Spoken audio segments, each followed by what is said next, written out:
In this segment, we'll cover how to load a roll of media onto the FC9000. When using a roll, you'll always get better tracking using the flanges. So let's see how to use the flange system. First, locate the flange ring stoppers and mount them onto each side of the rear stock roller bar. Next, take the roll of media you plan to use and insert one of the flanges into one end of the media's paper core.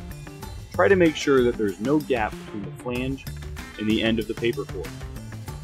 To secure the flange, turn the screw clockwise until it's snug. Take the other flange and repeat the process.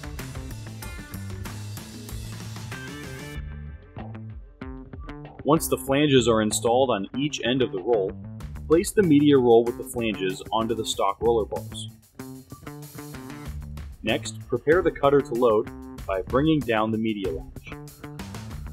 This will lift the push rollers, allowing the media to be fed into the media slot, which we'll do in a moment. Before the media can be loaded, the push rollers have to be adjusted. Each FC9000 comes with 3 to 5 push rollers, depending on the size of the FC9000. On this cutter, we have 4 push rollers. The back of the cutter is where the pressure of each push roller can be set. You'll notice that they all have what looks like a switch on the back. The switch has 3 positions, each having a different down pressure. When the switch is in the up position, it has the lightest pressure. The middle position has medium pressure. The lower position has the highest pressure. To prevent skewing issues, the outside push rollers should always be set with higher pressure, and the center push rollers should be set at a lower pressure, as you see here. Generally, they're always set correctly, but it is always good to check. Now that we have the push roller pressure set, let's go ahead and feed the front edge of the media into the media slot. Make sure there's at least 1 or 2 feet sticking out the front. Once the media is fed into the media slot, set the media brake on the side of the stock roller bracket near the control panel. This is done by bringing the brake to the up position. This locks the stock roller bar so that the media will stay in place when loaded. From the front side, we can start to position the push rollers. As mentioned, the push rollers don't drive the media, the grit rollers do. Thus, the push rollers have to be positioned over a grit roller in order for the drive system to work correctly. Graphtec has simplified the process by marking each grit roller position with a blue tab.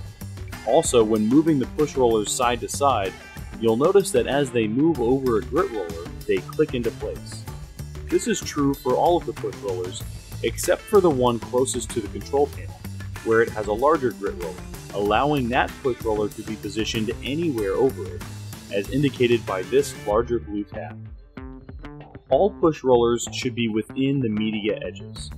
Thus, the 2 inside push rollers are generally placed in the middle, and the outside push rollers are placed on the edge of the media. When you position the outside push rollers to the edge of the media, make sure there is approximately a ½ inch margin between the edge of the push roller and the media. Recall that we have engaged the media brake. This allows us to pull on the front edge to make the media taut, which in turn forces it to be straight. Once the media is taut, bring the media latch into the up position. This brings the push rollers down, locking in the media. Then when the media latch is set, this menu appears on the control panel LCD. Here it displays 3 choices: Roll 1 front edge, Roll 2 current position, and sheet. Since we've loaded a roll of media, we will concern ourselves with Roll 1 and Roll 2.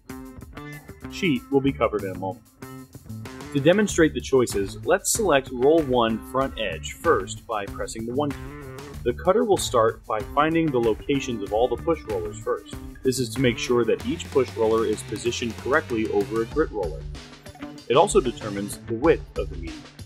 Once it finds the push rollers, it will then retract the media until it senses the front edge. This is useful when you are loading a roll that has not been cut and you don't want to waste any media.